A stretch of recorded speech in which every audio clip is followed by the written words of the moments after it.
السلام على الحسين. وقت امتحان آتا، حسین کی فوج کا کوئی سپاہی ٹوٹ کر یزید کے لشکر میں چلا جائے، سمجھ میں آتی ہے بات.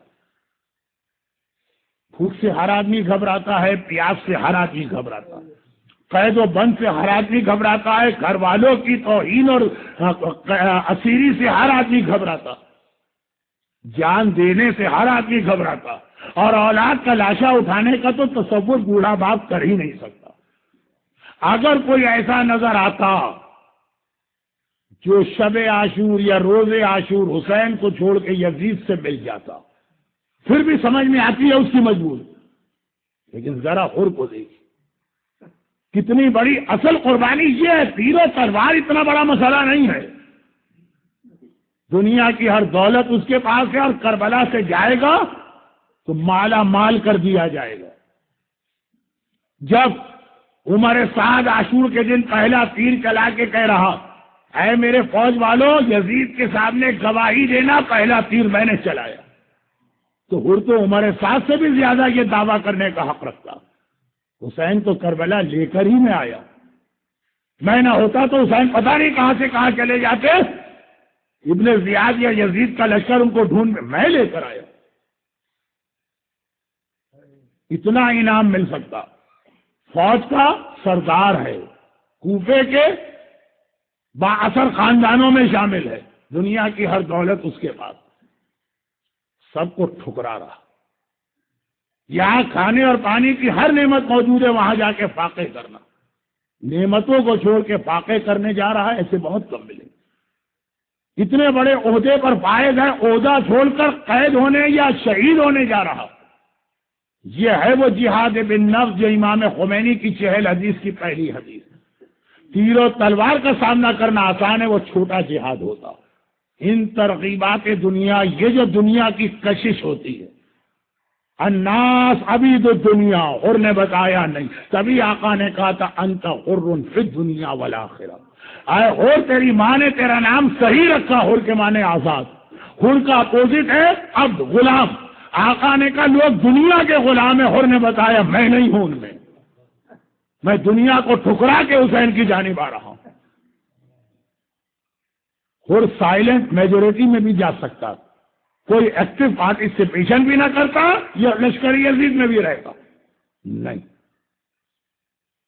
اتنی بڑی قربانی حر نے دی کہ آغا حکیم جیسا مرجع جو معرفت رکھتا ہے، جسم کانپ رہا ہے، 90 سال کی عمر ہے، جسم بہت کمزور ہے، کھڑے ہونے کی طاقت نہیں، حر کا احترام اس عظیم مرجع کو کھڑا کر رہا.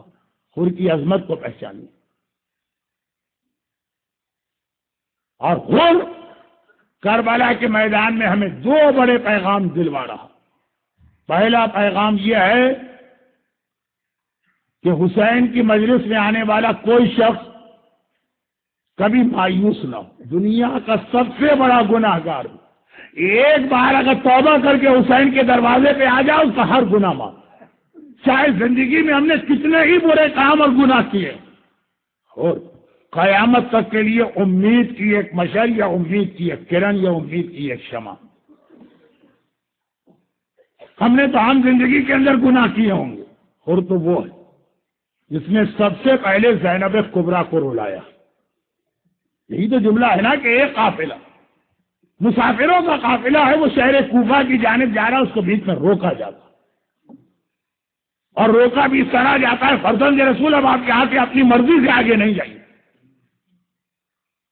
جیسے ہی حر نے آقا حسین کے گھوڑے کی لگام پہ ہاتھ ڈالا، باقی تو لوگ ابھی سمجھ بھی نہ پائے کیا ہو رہا ہے. زینب کی محمل سے زینب کے رونے کی آواز آنے لگی. زینب عالمہ غیر معلمہ، زینب کو کربلا کے واقعے کی ساری تفصیلات بچپن میں بتا دی گئی ہیں. زینب کو اس کے بابا نے یہ بھی بتایا تھا کہ جب یہ قافلہ رکے گا بس سمجھنا وہیں سے کربلا شروع ہوگا. زینب کو رلانے والی شخصیت کا نام حر، حسین کے قافلے کو روکنے والے کا نام حر، اس قافلے کو کربلا پہنچانے والے کا نام حر. جیسا کہ کہا جاتا ہے کہ شروع میں خیمے دریا کے قریب لگائے گئے، روکنے والے کا نام حر. ابن زیاد کو خط لکھ کر عمر سعد کو بلوایا گیا، سنان آیا، خولی آیا، ہرملہ آیا، یہ سب کس کے خط پر آئے؟ یہ ہر کے خط جا رہے ہیں ابن زیاد کے پاس۔ ہر جس میٹنگ میں یہ طے ہوا تھا کہ حسین اور اولاد حسین پہ پانی بند کیا جائے، اس میٹنگ میں ہر بیٹھا ہوا ہے، اس نے کوئی اختلاف نہیں کیا، تو پانی بند کرنے والے مجرموں میں ہر شامل۔ کربلا کی تاریخ آپ کے علم میں ہے، اس لیے جملہ بغیر وضاحت کے کہہ دوں۔ ہر تو عاشور کے دن جا کے پلٹا نا، بدلا۔ 9 محرم تک تو ہر ویسا ہی تھا نا، جہاد کربلا تو 9 محرم تو شروع ہو گیا۔ جب لشکر یزید نے پہلا حملہ کیا اس وقت تک ہر نے کوئی اختلاف ظاہر نہیں کیا تھا۔ عاشور کے دن تو جنگ سے پہلے ہر ٹوٹ کے الگ ہوا، 9 محرم کو تو جنگ شروع ہو گئی اور ہر اس وقت تک لشکر یزید میں شامل۔ تبھی تو بعض علماء کہتے ہیں کہ ایک رات کی مہلت آقا نے اس لیے بھی مانگی کہ ابھی میرا ایک سپاہی کم ہے، انتظار کرنا ہے کہ وہ میرے پاس پہنچ جائے۔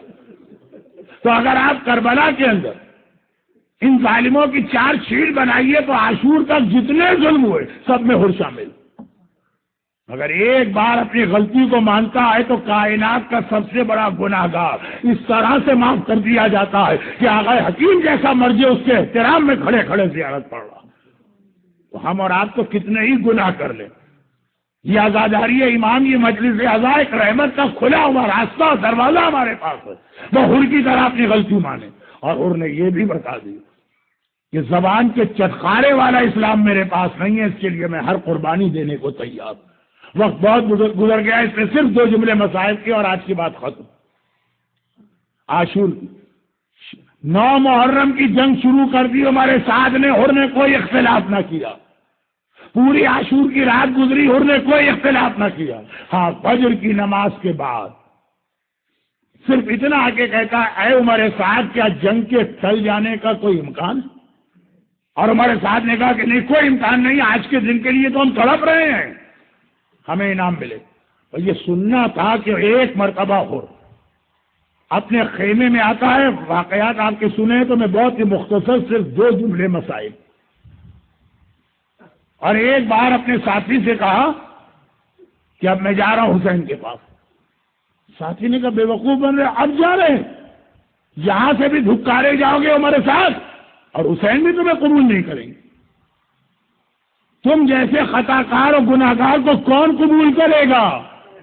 وہاں بھی قبول نہ کیا جائے گا، یہاں سے بھی نکل جاؤ گے۔ کہا کہ نہیں، میں ایسے کے دروازے پہ جا رہا ہوں کہ مجھے یقین کامل ہے کہ سب مجھے رد کر سکتے ہیں، وہ دروازہ میرے لیے کبھی بند نہ ہوگا۔ پھر کے دوست نے یقین کے ساتھ کہا کہ تمہارا خیال غلط، جاؤ جا کے دیکھو کس طرح سے تمہیں وہاں سزا ملتی ہے۔ اور پوری حسین کی رحمت پر بھروسہ کرتے ہوئے چلا۔ اب دیکھیں دونوں فوجیں کھڑی ہیں، درمیان میں کھلا میدان۔ ایک بار آقا حسین کی فوج نے ایک عجیب منظر دیکھا کہ ہر اپنے بیٹے اور غلام کو لے کے چلا آیا، گھوڑے دوڑاتا ہوا آ رہا۔ بھائی یہ منظر دیکھا، ہر کو سب پہچانتے۔ ایک بار حبیب ابن مظاہر نے آواز دی، آیا صاحب امام، بنی ہاشم کے شہزادوں کو اپنے گھیرے میں لے لو، ایسا نہ ہو کہ آنے والا اچانک حملہ کر دے، ہم زندہ رہیں اور ان کو کوئی نقصان پہنچ جائے۔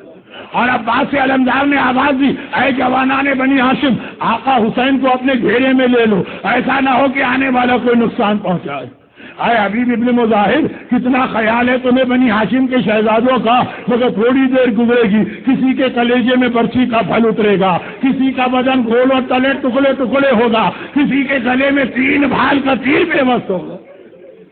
اور اے بنی ہاشم کے شہزادوں، کتنا خیال ہے آقا حسین کا، اور تھوڑی دیر گزرے گی، آقا تمہیں کو مخاطب کر کے کہیں گے، حل من ناصر ینصرنا، ارے ہے کوئی میری مدد کرنے والا جو مدد کو آئے۔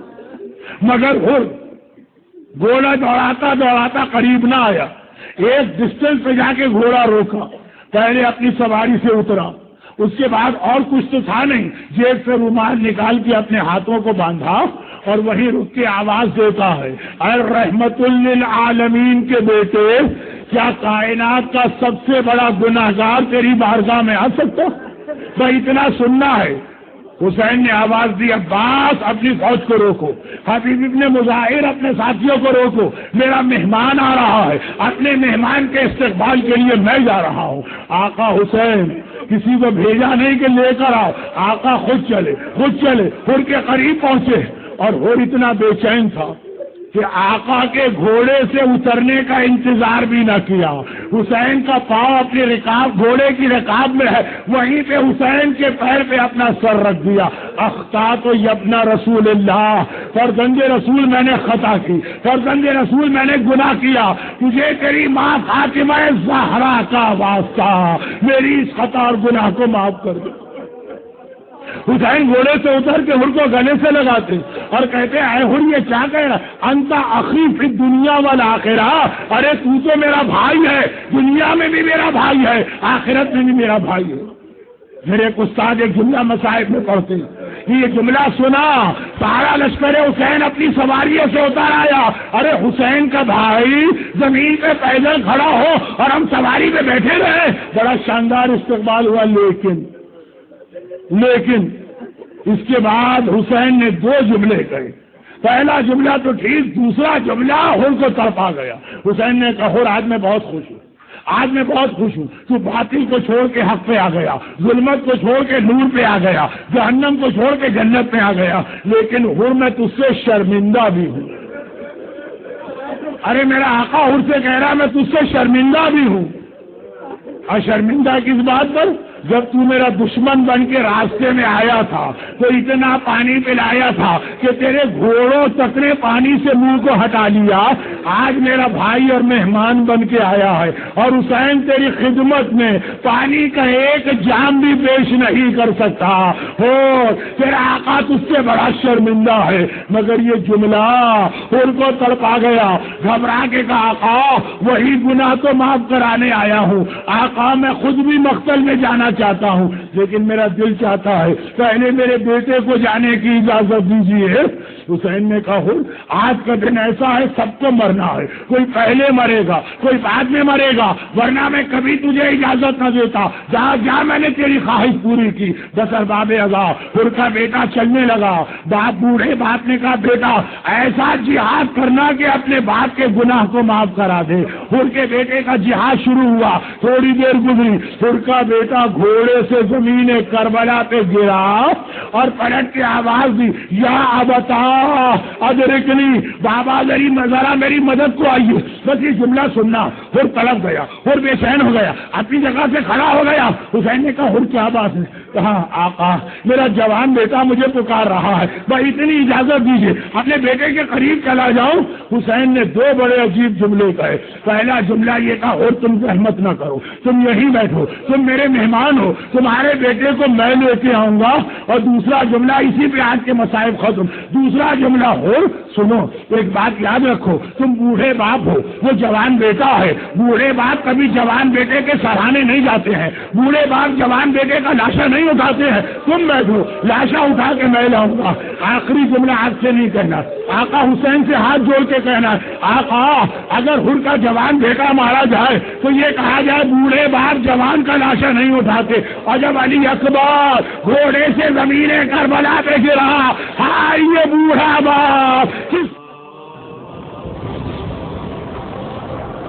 السلام على الحسين